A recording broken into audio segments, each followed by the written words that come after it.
Now here's the thing, you have a choice.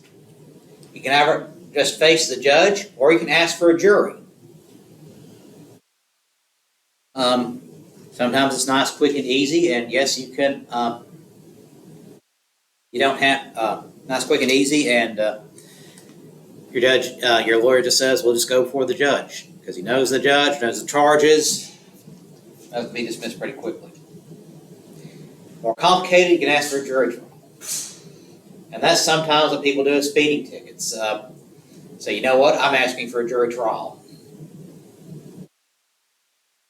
So basically, sometimes the strategy is just to wear them out.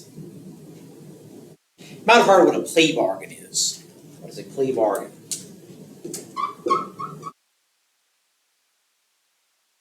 Sometimes the prosecutor, he wants a quick win. And the guy sometimes knows he did it. So they try to make an arrangement with the prosecutor versus the and the defense attorney. Yeah, they'll try to hash it out. Say he'll plead guilty to this if for this jail time or no jail time, or give me this. We bust it down to misdemeanor, community service, and we walk away. Sometimes they do that. Prosecutors, okay, keeps his conviction rate up.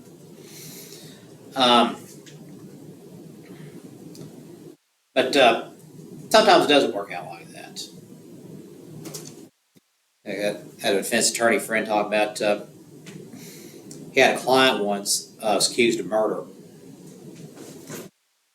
Found his girlfriend with this other guy, shot and killed them both. They tried to arrange a plea deal. They caught him dead to rights.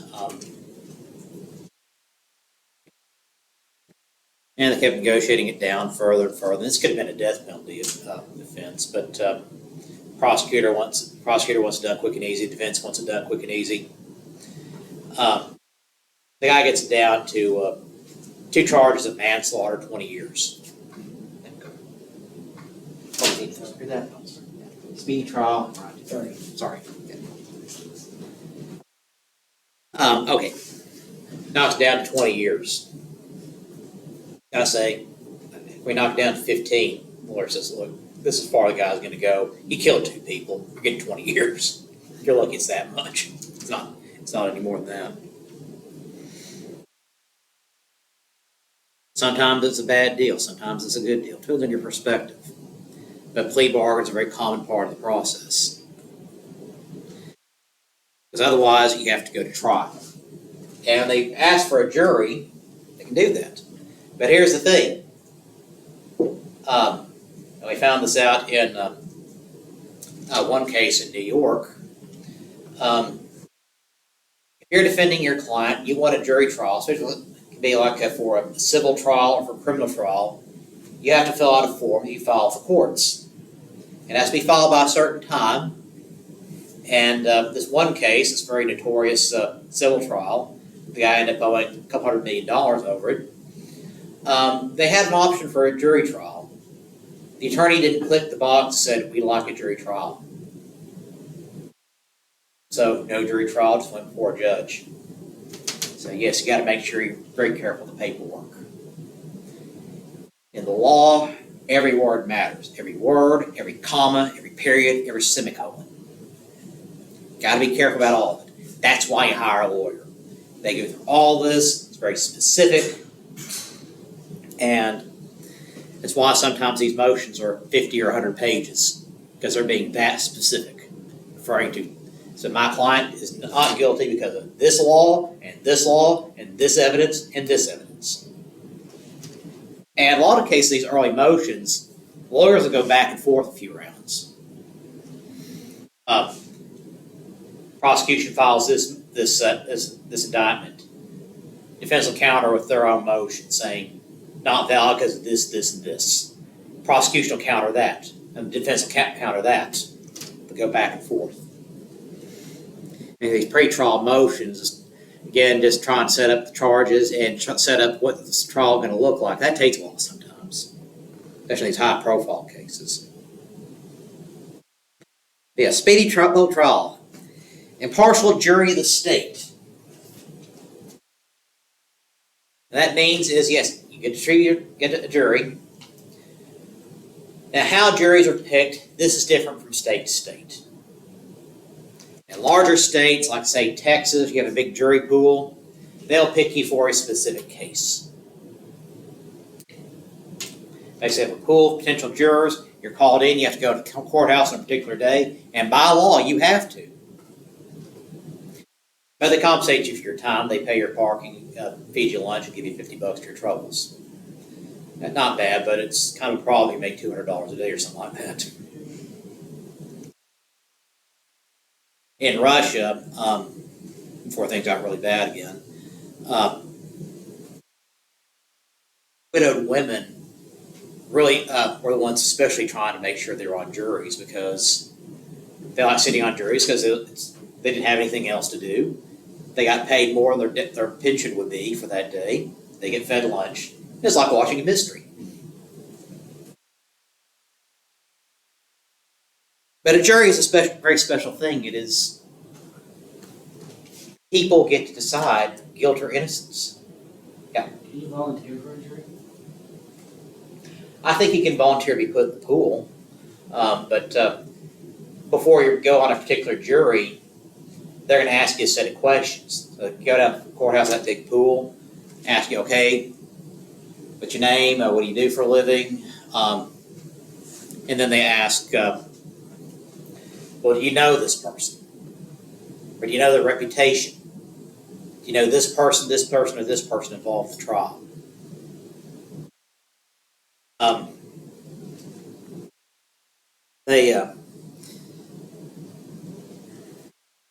What are your feelings about this, that, or the other? Do you believe in the death penalty? Like say if it's a death murder case. And each side gets to pick a couple. They get basically on a few of them. They get to veto it. Say, no, I don't want this guy, because there's a kind of specialties developed in the legal circles is jury consultants. Basically, they watch the jurors and they tell lawyers, usually defense lawyers, high-priced defense lawyers, which ones they think would be good for your case. It's because of how they answer a case. This guy, and this guy. And that woman. Those would be solid votes for your client. The best thing about a jury trial is, first and foremost, it has to come down to the law. Got to go with the law. But then you got to present it to the jury in a way it doesn't put them to sleep and kind of appeals to their emotions.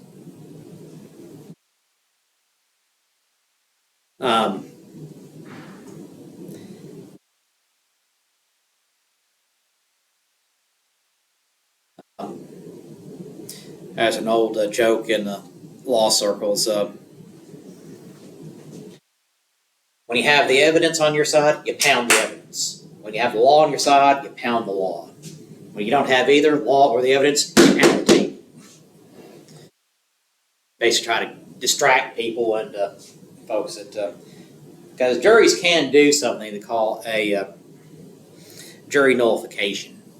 In some cases, yes, juries, they can decide that, yeah, the guy did break the law, but we don't think he deserves to be punished, or we think this law is unjust. And say, you know what, not guilty anyway. You'll see that sometimes in some cases. Now, they try to, when a case goes to a jury for the defense side, they usually have very specific instructions to try to prevent that possibility. Just up or down, did he break the law or not?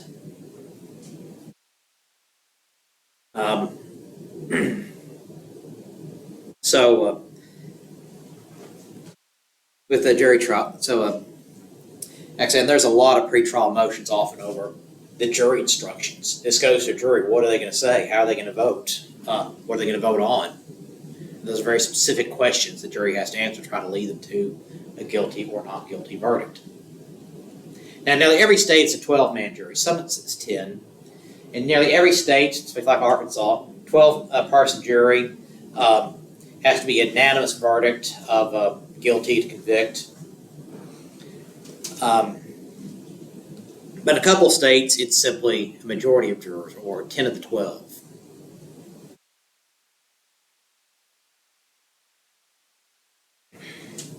Now, not guilty can either be everyone says not guilty, or what if they can't make a decision? What if they can't get all 12 people to agree? It's called a hung jury. There are a couple different cases in that case happened there. They say we're hung jury, we can't make a decision because 2 or 3 guys hold that, because in a group there's always something like that. They say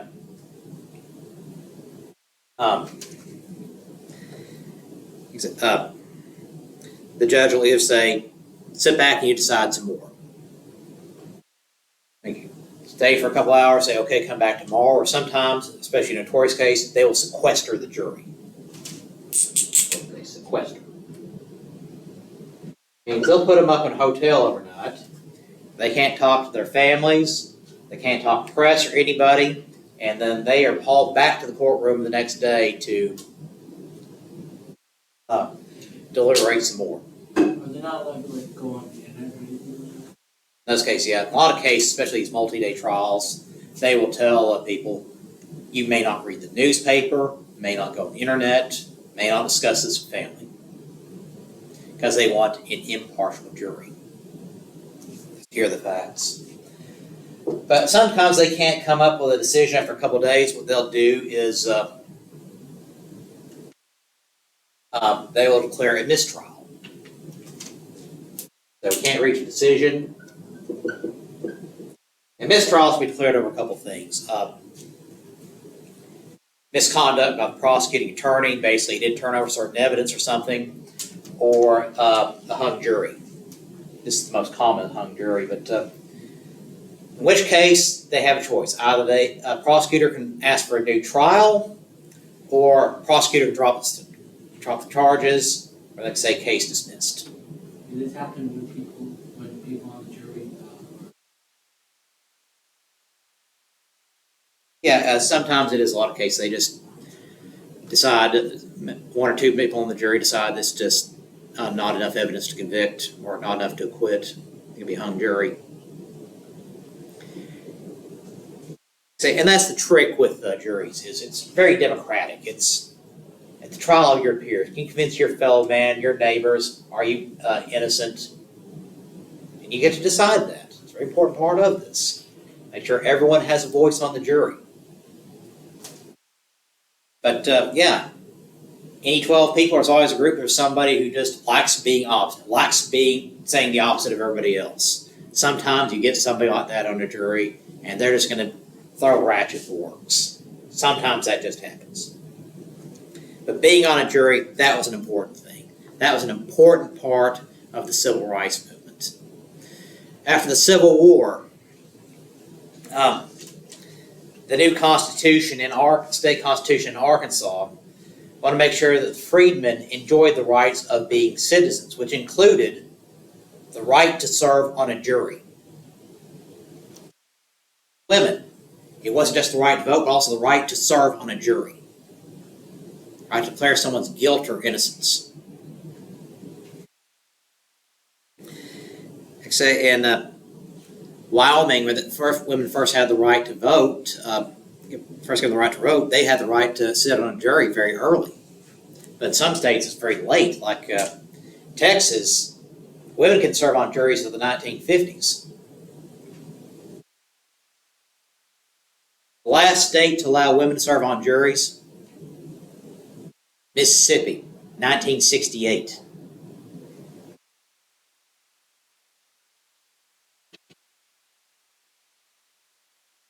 So, in very notorious cases, notorious murder or corruption scandal, yeah, they will try to sequester jurors. But in some cases, let's say the jury pool is tainted because of pretrial coverage, they will move the trial to another part of the state. This is something they do in Texas a lot.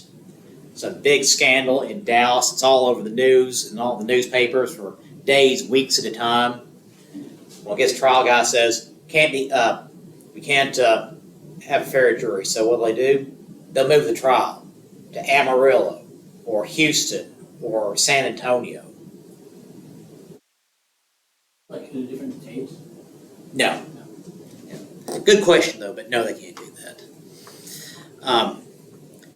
Which one is in a small state like say Arkansas, where everybody gets Little Rock news, everybody's going to hear about it. So it makes it a little bit more problematic. But in bigger states like Texas or California or even New York, it's easier to solve that problem. But in some of these states, they also have a way of fixing this. Not just moving the trial to another part of the state, but in some states they have a system where they bring a jury in from another part of the state. Like go to the Dallas case, they may bring in a jury from Amarillo. They don't do that under Texas law, they just move the whole trial, but some states, I think it's Michigan or something, they can bring in a jury from another part of the state. But like in some states like Texas, it's just for that one trial. But in Arkansas here, you're called in. As say you're 18, they know you're 18. You got a driver's license, so they know how old you are, they know where you live. They will send you a card in the mail saying, report to the courts on this day. And and by law, you have to be there, and by law, your boss has to give you the day off for that. And they say, guess what? You're part of a jury. There's only like a couple of exceptions. Like if you're over 80, you don't have to serve on one, or you're considered mentally incompetent.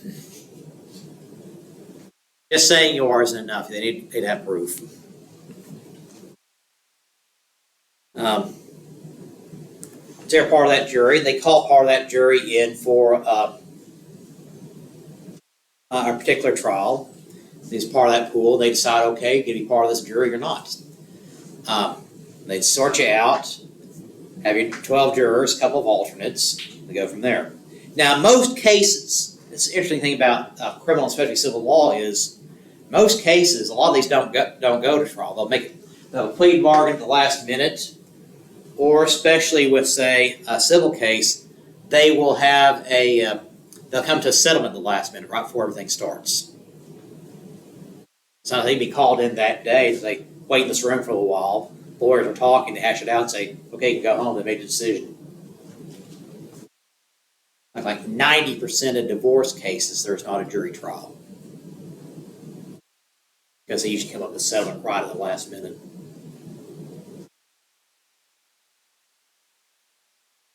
But yeah, there's some kind of weird things happen sometimes.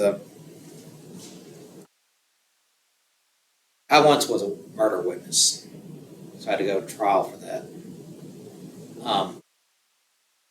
Horrible story. My upstairs neighbor's apartment lived in.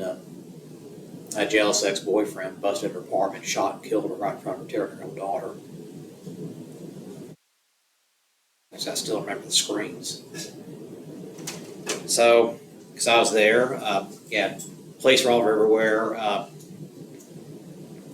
Like I say, they brought the little girl. She had a friend spending the night brought down to a police car, but because they're investigating, my wife at the time and I, we had offered them a couple of drinks and let one little girl come and use the bathroom. But asking all sorts of questions and everything, and police coming in and out of there for days. Finally went to trial. They caught the guy. He basically confessed to it, but he is trying basically to talk it down to something else, trying to say some kind of weird defense. I walk into the courtroom. They call me in there because they had all the witnesses outside first. Bailiff calls me in, and there's a guy sitting here, and the jury says, "I've had enough." Gets up, walks out. Said, "What are you doing?" I said, "I know these people." "Why didn't you say that before?" Said, "Okay, you're dismissed."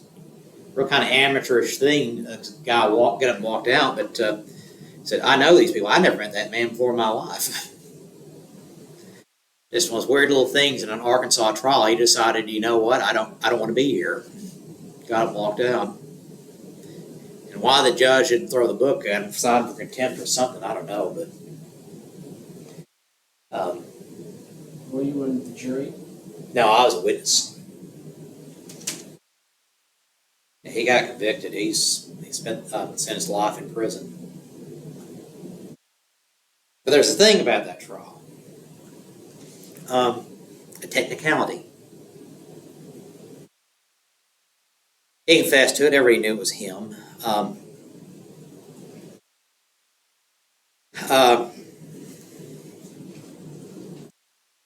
Well, his lawyer found a loophole. He's watching all the police interrogation of him after the incident. They had him at the police station. They're asking him questions. And think about, again, go back to the Fifth Amendment. Right versus Arizona case. Have to be read your rights, informed of your rights for any kind of police questioning. He's read his rights the first time. You have the right to remain silent, so you don't have to answer these questions. Right to an attorney. As he waived his rights to those, and the police officer walks out for a few minutes, comes back in, sits down, starts talking to him again. Well, the defense attorney said because he wasn't read his rights the second time the police officer walked into the room, he was being questioned without having been informed of his rights. Violation of the Fifth Amendment. The appeals court agreed, ordered a new trial. So I had to do that all over again. And I got to watch that little girl grow up in that courtroom. And she could come back. Again, he was convicted, life in prison. He's still in the pen. He'll be there forever. Defense person something like out of it if he gets defended? That's the defense attorney's job. Get the guy out of it. No, but did he think he was going to? Thought, violation of his rights. Thought that might lead to the case being dismissed or the getting a new trial. But he got the new trial. Basically, he got a do-over. But still the same thing, still the same evidence. Little girl ended up okay. She was raised by her grandparents. She's a mother herself now. Has had a very happy life. That's about as she's a counselor. That's about as good an ending to that story as you could possibly get. And I'm happy for her. She actually was a student here some years ago. Very bright, very intelligent, straight A student. We never talked about it. Didn't need to. Anyways, that's the jury.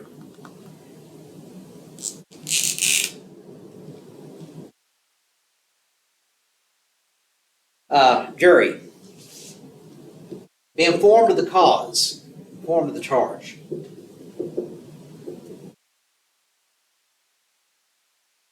As that goes back to in the Constitution, habeas corpus.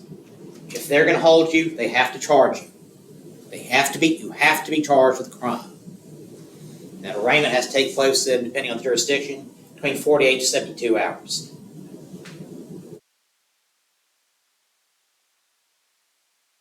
But if you're placed on trial, you have to be told what the charge is. And that's what that prosecution motion, that indictment is. It's basically saying, you broke this law, we have this evidence. There's a famous novel by Franz Kafka called The Trial. It's a German book from like the early 1900s.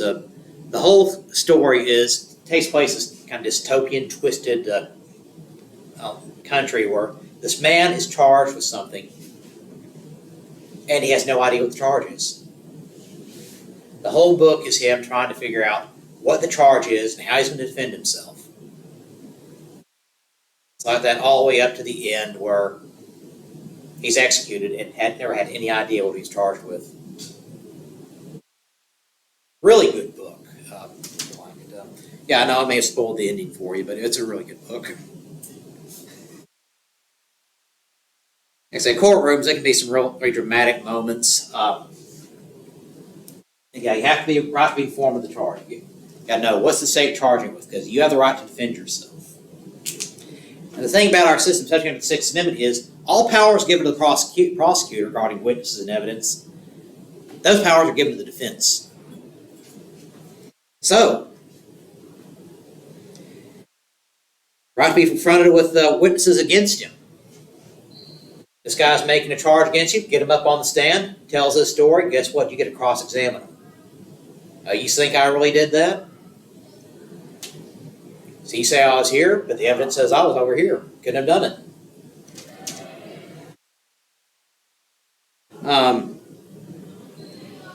Have compulsory process for obtaining witnesses in your favor. Prosecution gets to call in subpoena witnesses to the crime. Guess what? You get that same power. You get to subpoena your own witnesses saying, you were across town at the time, or no, this is a mistaken identity. You get to subpoena your expert witnesses. Lab guys say, no way he could have done it.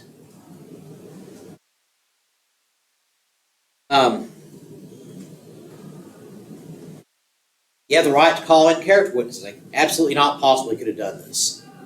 Not in his character.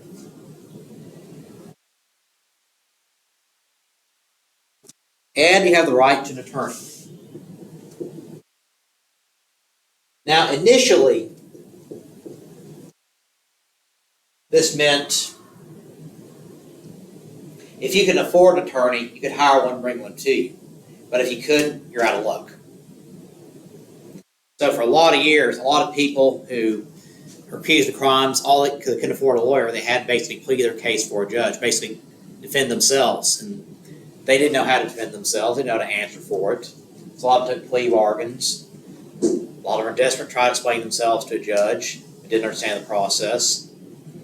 They got some case where some guy can only read at a 4th grade reading level. What chance do you have against some guy who graduated from Harvard Law School? Kind of a mismatch.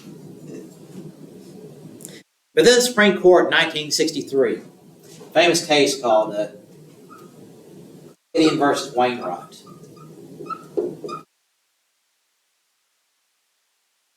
But guess what?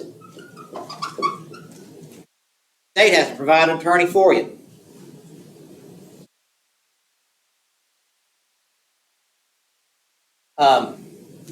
This is the beginning of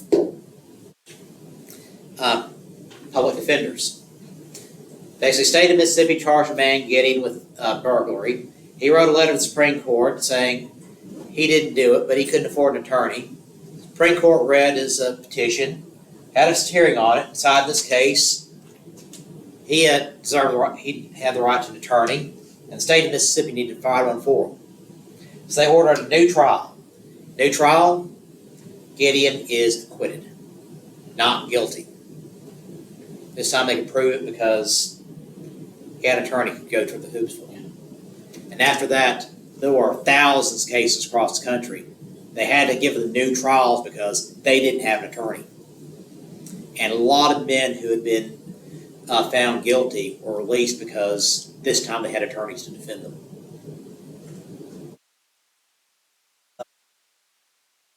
Two quick movie recommendations. Two great movies about law cases, or several of them here. One of them, of course, is the classic 12 Angry Men. It's originally a Broadway play based on the playwright's experience of being on a jury himself. It's from 1957. Basically, one man on a jury ends up, over time, changing everyone's opinion, and in a murder trial, everyone initially thought he was guilty except this one guy. He ends up turning it all around. Really good movie, 12 Angry Men. Showed on TV a lot. Henry Fonda. So The Verdict. It's a classic one from 1982. Paul Newman.